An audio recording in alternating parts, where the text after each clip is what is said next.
आज शिवनी त्याच्या छोट्या हातूचा मार खाल्ला. का मार खाल्ला बघा पुढे. तर गुड मॉर्निंग. आज होता रविवार आणि आज आमच्या घरी होती पित्र. म्हणून आज पोळ्यांचा स्वयंपाक करायचा होता. म्हणून मी माझं पटकन आवरून घेतलं आणि किचन मध्ये गेले. तर आई मला म्हटली अगोदर देवपूजा करून घे. म्हणून देवपूजा करून घेतली. देवाला फुलं वाहिली आणि लागले स्वयंपाकाच्या तयारीला. आई म्हणाली तू आळूवडी करून घे. म्हणून मी आळूवडीच्या तयारीला लागले आणि ती मला सांगत होती कशी बनवायची ती. मग मी बनवली आणि तळताना बघते तर काय माझ्याकडून ती पूर्ण खराब झाली होती आणि आई मला म्हटली की तुला काहीच जमत नाही. म्हणून मी किचन मधून उठल्याने हॉलमध्ये जाऊन सगळं करून घेतलं आणि त्याच्यानंतर भजी वगैरे करून घेतले. साईड बाय साईड आई पोळ्या पण करत होती.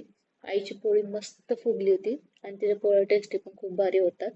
त्याच्यानंतर आमचा पोळ्यांचा स्वयंपाक पूर्ण झाला होता. पोळ्या झाल्या होत्या, अळूवडी झाली होती आणि भाज्या पण झाल्या होत्या आणि खूप गरम होत होतं किचन मध्ये म्हणून थोडा वेळ येऊन टाइमपास केला माहीसोबत. त्यांचं जेवण वगैरे करून घेतलं आणि खूप कंटाळा आला होता म्हणून थोडा वेळ आराम केला आणि माझं लॅपटॉपवर थोडंसं काम पेंडिंग होतं ते काम वगैरे करून घेतलं. त्याच्यानंतर माझी एक फ्रेंड आली होती मला भेटायला, त्याच्यासोबत थोडा वेळ गप्पा मारल्या. परत एकदा रूम मध्ये गेले कारण रूम क्लीन करायची बाकी होती आणि संडे होता तर आजच करावं लागणार होतं. म्हणून रूम वगैरे क्लीन करून घेतली. पण तोपर्यंत मी पूर्ण एक्झॉस्ट झाले होते.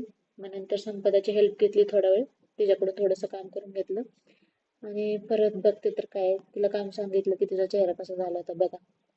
आणि आम्ही हॉलमध्ये नाहीये म्हटल्यावर दोन्ही कार्टून वरती आले. आणि हे बघा शिवने काय केलं होतं तर वायफायची केबलच काढून टाकली होती म्हणून त्यांनी मार खाल्ला आणि आज तुला मनवलं पण. तर असाच गेला माझा आजचा दिवस. चलो बाय बाय.